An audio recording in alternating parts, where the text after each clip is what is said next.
राधे दुबे जी। जय श्रीमन नारायण महाराज। श्रीमन नारायण महाराज जी।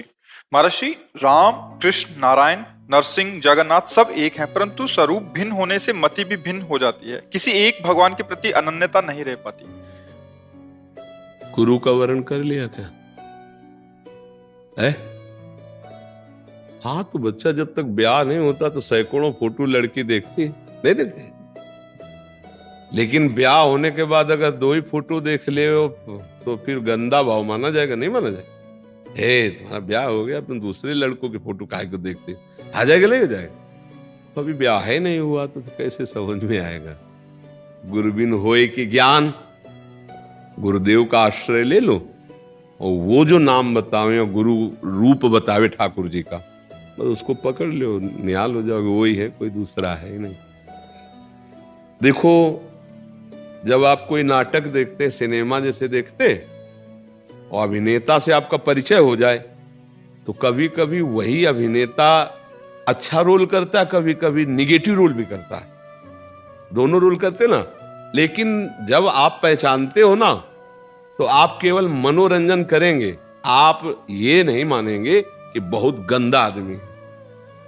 जब आपसे कोई कहेगा कि बहुत गंदा आदमी, तो कहोगे नहीं, पर्सनल में नहीं है, ये अभिनय में गंदा कर रहा है, पर्सनल में नहीं है, क्योंकि आप उसको जानते हो। ऐसा अगर जान गए तो श्री कृष्ण के सिवा पूरी सृष्टि में कुछ नहीं है, वो अपने आप से अपना अभिनय कर रहा है। जगन नाटक वही भवा, तो नरसिंह रूप भगवान, राम रूप भगवान, नारायण रूप भगवान के, ये रूप तो ये तो भगवान के है, ये भी भगवान के ही है, पक्का समझ लो।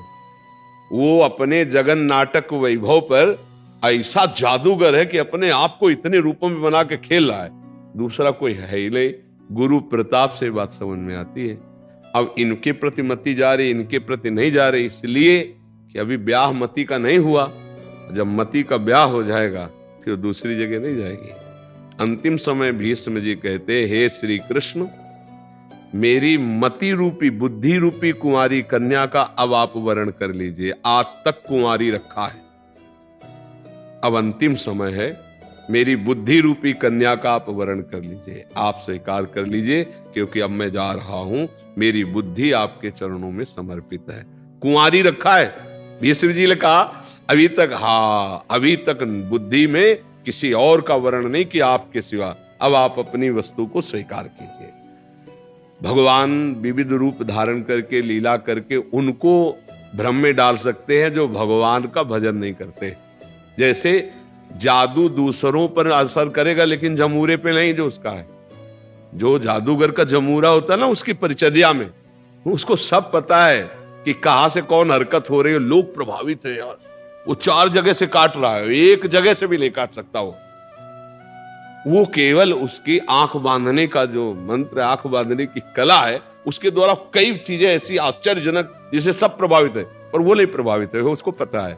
ऐसे ही भगवान का भक्त जानता, घोर से घोर लीला या सौम्य से सौम्य लीला या प्रिय से प्रिय लीला, वो तीनों में अपने भगवान को देखता है।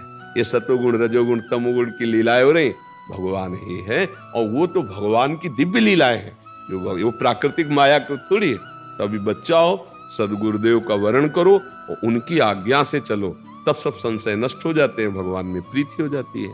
प्रीति के बाद फिर ये नहीं नजर आता कि कोई और है, अपना ही प्रीतम नजर आता। उत्तम के वसस बन माही, सपन हुआन पुरुष जगनाही। उत्तम पतिव्रता के अंदर केवल पुरुष भाव अपने पति पे होता है, ऐसे ही भगवत भाव केवल गुरु प्रदत्त ठाकुर पर होता है। गुरु जी ने कहा, ये नाम, ये रूप बस आजीवन के लिए वही स्वीकार कर ले। पहले गुरु को स्वीकार करो, फिर दो इष्ट देव की स्वीकृति हो जाएगी।